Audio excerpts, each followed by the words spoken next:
আপনারা তো জানেন টাকা পয়সা ধন দৌলতের প্রতি আমার কোনো ইন্টারেস্ট নেই, আমার কোনো লোভ নেই। শুধু কুচি কুচি সুন্দরী তরুণী শেফুদা, শেফা। যাই হোক, এটা হচ্ছে শেফুদার ডায়লগ, আমি চেষ্টা করলাম। হ্যালো, আসসালামু আলাইকুম। স্টার সুইচ চ্যানেল থেকে আপনাদেরকে জানাই আন্তরিক শুভেচ্ছা অভিনন্দন। আমি সাবির খান। দর্শক, শেফুদা অ্যান্ড সামিয়া মিতু, আজকে তাদেরকে নিয়ে কথা বলবো। আরে হ্যাঁ ভাই হ্যাঁ, আজকে আবার সামিয়া মিতু শেফুদাকে নিয়ে কি বললো সেই ভিডিওটি এখানে অবশ্যই প্লে করা হবে। সেই পর্যন্ত আমার সাথেই থাকুন। সামিয়া মিতু হচ্ছে আমার একটা ফ্রেন্ড, খুব ভালো ফ্রেন্ড, অ্যান্ড অবশ্য মডেল হিসাবে ভালো ভালো কাজ করছে, এবং ও কিন্তু টিভিতেও কাজ করেছে, এটিএন বাংলায়। সামিয়া মিতুকে শেফুদা বলে তোমাকে ফিল্মের নায়িকা বানাবো, তো ও তো আপাতত নায়িকা আছে, তো আবার নতুন করে নায়িকা বানানো কি আছে। তো যাই হোক, এই বিষয়টা নিয়ে সামিয়া মিতু কি বললো অবশ্যই সেই ভিডিওটি এখানে প্লে করব। তো ভিডিওটি প্লে করার আগে একটা কথাই বলবো যে শেফুদা, এখনও সময় আছে, ভালো হয়ে যাও। ওর সাথে এত ট্যাটনামিনি করার কোনো প্রয়োজন নেই। সামিয়া মিতুর সাথে এরকম কেন করো? এখনও সময় আছে, ভালো হয়ে যাও। এত মেসেজ করো কেন? এত ভয়েস কেন করো? কি দরকার তোমার? তোমার শুধু কুচি কুচি সুন্দরী তরুণী, এটা হলেই তোমার আর কিছু লাগে না নাকি? তুমি তো কিছু হলেই আমার কোনো সম্পত্তির পথে লোভ নেই, শুধু কুচি কুচি সুন্দরী তরুণী। আমি তো, আপনারা জানেন, আমার ধন সম্পদ কোনো কিছুর লোভ নেই, শুধু কচি কচি সুন্দরী তরুণী। মিতো, আই লাভ ইউ ডার্লিং। তো কচি কচি সুন্দরী তরুণীর পিছনে এত তুমি দুর্বল কেন? এত যেহেতু দুর্বল, তাহলে তোমার তো অনেক টাকা পয়সা আছে, তাই না? তুমি একটা কাজ করো, তুমি যেখানে আসো এখন বর্তমানে অস্ট্রেলিয়া, তো অস্ট্রেলিয়া থেকে তো তুমি বিবাহ করতে পারো। তো বিকজ টাকা হচ্ছে ওয়ার্ল্ডের সেরা একটা জিনিস, এই টাকা থাকলেই সব কিছু পাওয়া যায়। তো তুমি ওইখানে সুন্দরী তরুণী একটি বিয়ে করে ফেলো, তাহলেই তো সামিয়া মিতুর পিছনে পিছনে তোমার ঘোরা লাগে না। নাকি বাঙালি সুন্দরী তরুণী তোমার দরকার? তো বাঙালি সুন্দরী তরুণী যদি তোমার দরকার হয়, তাহলে তুমি এটা একটা অ্যাডভার্টাইজের মতো পেপারে দিয়ে দাও যে আমার একটা সুন্দরী তরুণী বউ দরকার, তাকে মাসে এত টাকা স্যালারি দিব। তো ঠিক আছে, ওকে, তোমার জন্য দেখবা যে সুন্দরী তরুণী অনেক হাজির হয়ে গেছে।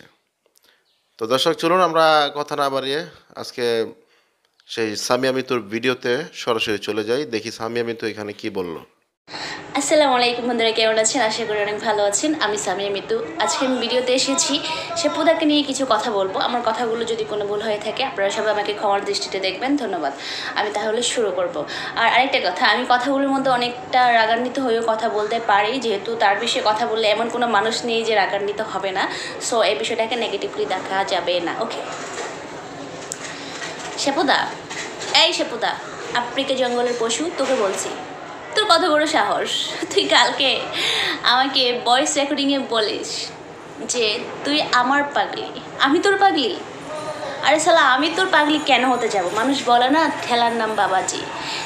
আমার পাগলি বলার আগে তুই আমাকে একটা ভয়েস রেকর্ডিং দিয়েছিলি, সেখানে বলেছিলি ছোট লোক, গরিব, মরক্ষ।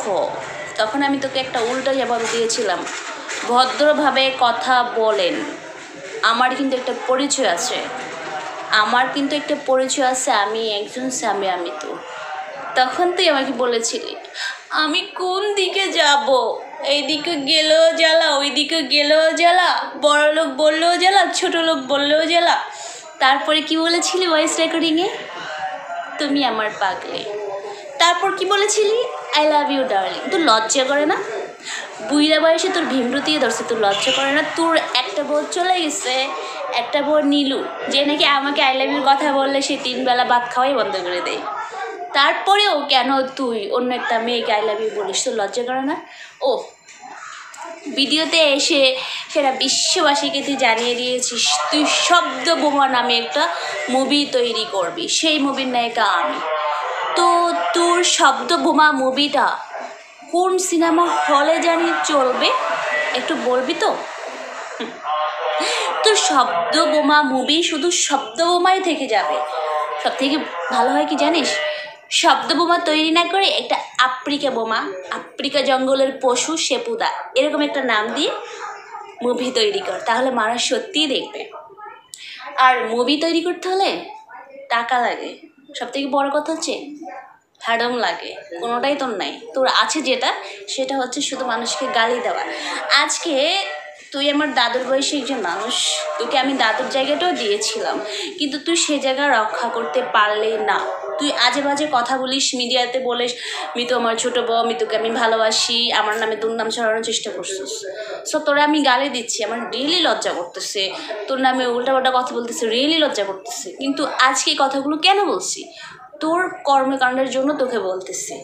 আজকে তুই তো বিভিন্ন পেজগুলোতে ঘুরে দেখ, কেউ তোকে ভালো কমেন্টস করে, কেউ ভালো কমেন্টস করে না। কেন জানিস? কারণ মানুষ, আমি জানি একটা মানুষকে সবাই ভালো বলবে না, কিন্তু পৃথিবীতে এমন কোনো মানুষ আছে যে তোকে ভালো বলে, ভালো কমেন্টস করে? এত কিছুর পরেও মানুষ তোকে বারবার বলে যে ভালো হয়ে যান, এই কথাটা বলে, কিন্তু ভালো হয়ে দেখাতে পারছিস? তোর এক পা কবরে গেছে, আর তোর নাকি শুধু সুন্দরী সুন্দরী তরুণী দেখলে আমি ঠিক থাকতে পারি না। এক পা কবরে চলে গেছে, তোর তো হাঁটারই ক্ষমতা না, এবার সুন্দরী তরুণী দেখলে তুই ঠিক থাকতে পারিস না? তোর লজ্জা করে না? বুড়া বয়সে ভীমরতি ধরছে, ও একটা চলে গেছে, আরেকটা নাকি ছোট।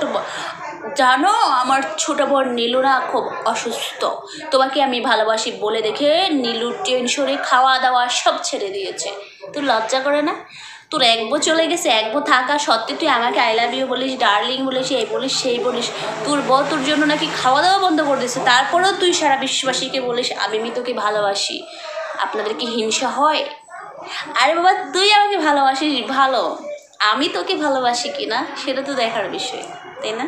পৃথিবীতে অনেক ভালোবাসার মানুষ আছে, কিন্তু সবাইকে ভালোবাসা যায় না। ভালো তাকেই বাসা যায় আমাকে যে ভালোবাসে মন থেকে, আর আমিও তাকে ভালোবাসি। তোর মতো একটা পশুকে না। মানুষের ভালোবাসা পেতে হলে আগে নিজেকে মানুষ হিসেবে তৈরি করে দেখা। আজকে তোকে আমি সুন্দর ঠান্ডা মাথায় সুন্দর বুদ্ধি দিয়ে বুঝিয়ে দিয়েছি। নেক্সট শুধু উড়াদুড়া গালি হবে, আর কিচ্ছু হবে না, ওকে? আর হ্যাঁ, আমার আম্মু আমার ভাইয়াদের কি বয়ে গেছে তোর মতো বুড়ে বাটার কাছে আমার বিয়ে দিতে? বয়ে গেছে? আমি বিয়ে করব তাকে যার মধ্যে একজন মানুষের মনুষ্যত্ব আছে, হোক সে গরিব, হোক সে অশিক্ষিত, হোক সে মূর্খ, কিন্তু তার মধ্যে যেন একটা মানুষের মনুষ্যত্ব থাকে, ঠিক আছে? কোনো মনুষ্যত্বহীন মানুষকে আমি বিয়ে করব না। আর টাকা তো জীবনে অনেক আসবে আর যাবে, কিন্তু যদি একটা ভুল মানুষ জীবনে প্রবেশ করে ফেলে তাহলে কিন্তু ওই মানুষকে কখনোই শুধরানো যাবে না। তার বিয়েটা ছেলে খেলা না, ওকে? ভালো থাকিস, সুস্থ থাকিস। আজকে আমি 4 দিনের জন্য ঢাকার বাইরে শুটিংয়ে চলে যাচ্ছি, এই পর্যন্ত ভালো থাকিস। যদি বেঁচে থাকি নেক্সট আবার তোর সাথে ভিডিওতে কথা হবে। আল্লাহ হাফিজ।